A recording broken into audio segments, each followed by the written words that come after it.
सत्य घटनाओं पर फिल्में बनाने का चलन काफी पुराना है, लेकिन यहाँ यह भी सच है कि ऐसी फिल्मों को बनाते वक्त फिल्मकार असल घटनाओं और किरदारों पर अपनी मर्जी या दबाव के चलते कई बदलाव भी कर देते हैं। साल 1995 में रावण राज नामक एक ऐसी ही फिल्म आई जिसका टैगलाइन ही था एक सच्ची कहानी। दरअसल इस फिल्म ने 70 और 80 के दशक में सक्रिय ऑटो शंकर नामक एक असली सीरियल किलर से प्रेरणा ली थी, जिस कारण कहा गया कि यह एक सच्ची कहानी पर आधारित है। लेकिन फिल्म में दिखाया गया ऑटो शंकर का किरदार, जिसका नाम बदलकर ऑटो केसरिया कर दिया गया था, असल में वो काफी भिन्न नजर आता है। फिल्म के लेखक संजीव दुग्गल और निर्देशक टी रामाराव ने संभवतः फिल्म को अधिक मनोरंजक बनाने या फिर सेंसर बोर्ड से पास करवाने के लिए ये सभी बदलाव किए हों। आज के इस बेहद ही रोचक वीडियो में हम इसी फिल्मी ऑटो केसरिया के असली रूप अर्थात ऑटो शंकर के बारे में विस्तार से चर्चा करेंगे और जानेंगे कि आखिर ऐसी क्या बात थी जो उस पर आज तक कई फिल्में, डॉक्यूमेंट्रीज, टीवी सीरियल और वेब सीरीज बन चुके हैं। तमिलनाडु राज्य के वेल्लोर जिले में स्थित कांगेल्लूर में जन्मे ऑटो शंकर का असली नाम गौरी शंकर था। 70 के दशक में वो कांगेल्लूर छोड़कर मद्रास चला आया और मैलापुर नामक जगह पर रहने लगा, जो कि एक स्लम एरिया था। इन दिनों ऑटो शंकर रिक्शा चलाने का काम करता था, परंतु जल्दी उसे समझ में आने लगा कि जीवन में अगर आगे बढ़ना है तो कुछ बड़ा करना होगा। उसकी इसी सोच ने उसे ऑटो चलाने की तरफ प्रेरित किया, लेकिन मैलापुर जैसे स्लम में रहते हुए उसका यह सपना पूरा होता नजर नहीं आ रहा था। इसलिए वो तिरुवनमयूर शिफ्ट हो गया, जो कि मद्रास के साउथ आउटस्कर्ट में स्थित था। यह इलाका उन दिनों तेजी से विकसित हो रहा था और शंकर को लगा कि वो भी इस तरक्की का हिस्सा बन जाएगा। यहाँ आकर उसने ऑटो चलाना शुरू किया और जल्दी वो इस काम में इतना माहिर और मशहूर हो गया कि लोग उसे गौरी शंकर के जगह पर ऑटो शंकर कहकर पुकारने लगे। शंकर, जो कि बेहद महत्वाकांक्षी था, उसे कुछ ही समय बाद लगने लगा कि केवल भाड़े से उसका कुछ भी नहीं होने वाला है। अतः उसने अवैध शराब की ढुलाई शुरू कर दी। इस काम से जब उसकी आमदनी बढ़ने लगी तो उसे कई बुरी आदतों ने घेर लिया, जिसमें औरतों का शौक भी शामिल था। धीरे धीरे उसका यह शौक और विकराल रूप लेता गया और वो पेशेवर औरतों की जगह पर भोली भाली लड़कियों का अपहरण करना शुरू कर दिया। इस काम को वो अपने छोटे भाई और कुछ दोस्तों के साथ मिलकर अंजाम देता था। वो मासूम लड़कियों का अपहरण करता और दोस्तों के साथ उनका जी भर के शोषण करने के बाद जब वो ऊब जाता तो उनका कत्ल कर देता। कत्ल के बाद लाश छुपाने के लिए वो जो भी उपाय करता वो बेहद विभत्स था। कभी वो लाशों को दीवारों पर चिनवा देता तो कभी उन्हें जलाकर अवशेषों को समुद्र में बहा देता। इस दौरान शंकर ने अवैध शराब का कारोबार जारी तो रखा ही, साथ ही लड़की सप्लाई का भी काम शुरू कर दिया, जो कि शराब के कारोबार से ज्यादा प्रॉफिटेबल और कम रिस्की था। लड़की सप्लाई के इस धंधे में आते ही उसका टकराव अपने विरोधियों से होने लगा, जो कि इस धंधे में पहले से ही सक्रिय थे। ऑटो शंकर ने यहाँ भी अपना शातिराना दिमाग लगाकर कुछ को पुलिस से पकड़वा दिया तो कुछ की हत्या करवा दी। वो अब एक सामान्य अपराधी से एक गैंगस्टर में बदल चुका था। उसकी पहुँच बड़े बड़े नेताओं और पुलिस अधिकारियों तक हो चुकी थी। बात करें ऑटो शंकर के शादीशुदा जिंदगी की तो उसने 3 शादियां की थी, जिनमें से पहली शादी उसने अपने आपराधिक जीवन के शुरुआत में ही जगदीश्वरी नामक महिला से की थी, जिससे उसे 4 बच्चे हुए।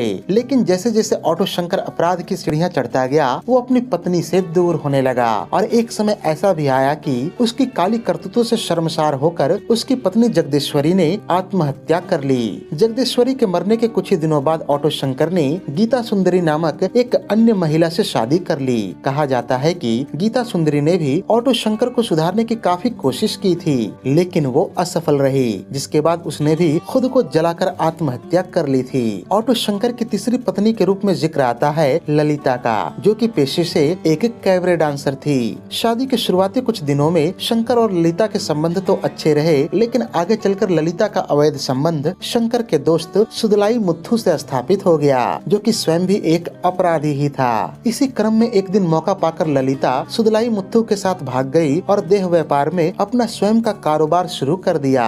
शंकर, जिसके लिए अपराध करना बाएं हाथ का खेल था, उसने इसका बदला लेने की ठानी और एक बेहद शातिराना योजना बनाई। उसने अपने अन्य मित्रों की मदद से ललिता से संपर्क किया और कहा कि जो हुआ सो हुआ, हमें आपस में सुलह कर लेना चाहिए और दोनों को अपनी अपनी जिंदगी देखनी चाहिए। इसी क्रम में अक्टूबर 1987 की रात उसने ललिता को पेरियार नगर में स्थित अपने घर पर अकेले लिए आमंत्रित किया और झांसी का शिकार होकर वो चली भी आई। उस रात शंकर ने उसका बेरहमी से कत्ल कर दिया और पीछे आंगन में दफना दिया। इसके अगले ही दिन शंकर ने अपना घर एक बूढ़ी औरत को किराए पर दे दिया। कुछ समय बाद जब सुदलाई मुत्थू ललिता को ढूंढता हुआ शंकर से मिला तो शंकर ने उसे बताया कि ललिता एक वीआईपी के साथ पूरे भारत के दौरे पर गई है। उस दिन शंकर ने सुदलाई को खूब शराब पिलाया, फिर उसका गला घोंटकर उसकी हत्या कर दी और शरीर को जलाकर राख समुद्र में फेंक दी। इसके बाद भी ऑटो शंकर ने कत्ल का सिलसिला जारी रखा। जब सुदलाई के दोस्त रवि ने शंकर से सुदलाई और ललिता के बारे में पूछा तो शंकर ने उसे भी मार डाला और उसे पेरियार नगर के बाहर सुनसान इलाके में दफन कर दिया।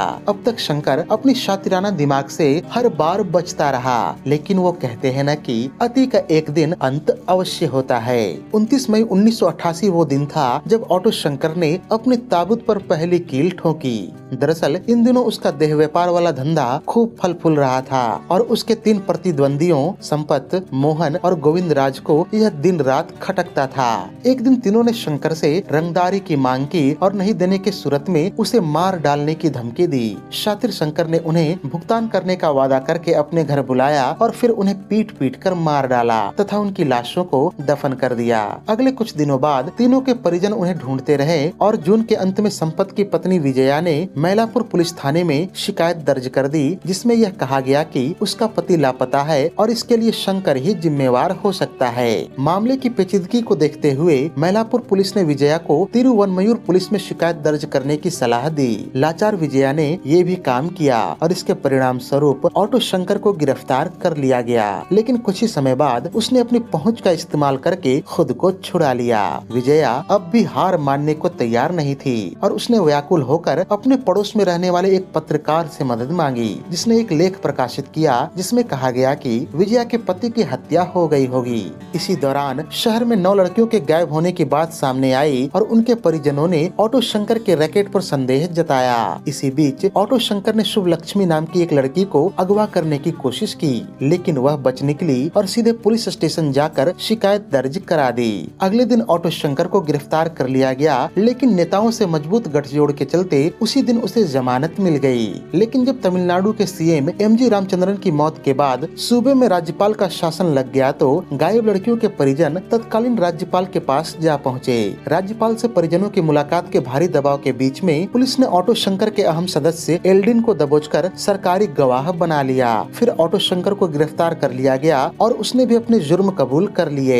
इसके बाद ऑटो शंकर की निशानदेही पर लाशें निकलनी शुरू हुई और पुलिस ने पेरियार नगर से 5 लाशें बरामद की, जिन्हें शंकर ने सीमेंट की दीवारों पर चुनवा दिया था। इसके बाद उसके गैंग के अन्य सदस्यों को भी गिरफ्तार कर लिया गया, जिनमें उसका भाई मोहन, दोस्त शिवाजी, जयवेलू, राजा रामन, रवि, पलानी तथा परम शिवम शामिल थे। पुलिस के सख्त पूछताछ के बाद सभी ने हत्या और बलात्कार समेत कई अपराध कबूले, जिसके बाद उन्हें मद्रास सेंट्रल जेल भेज दिया गया। लेकिन कुछ समय बाद 20 अगस्त 1990 को सभी जेल से भाग निकले। हालांकि बाद में उन सभी को पकड़ लिया गया और कड़े देखरेख में पुनः जेल में डाल दिया गया। कुछ समय बाद कोर्ट ने खूंखार ऑटो शंकर को 6 कत्ल के मामले में साले एल्डिन और दोस्त शिवाजी के साथ 31 मई 1991 को मौत की सजा सुनाई। वहीं ऑटो शंकर के भाई मोहन और अन्य 5 आरोपी जयवेलू, राजा नामन, रवि, पलानी और परम शिवम को उम्र कैद की सजा हुई। आगे चलकर 27 अप्रैल 1995 को सालेम सेंट्रल जेल में ऑटो शंकर उर्फ गौरी शंकर को फांसी की सजा दे दी गई। इस तरह से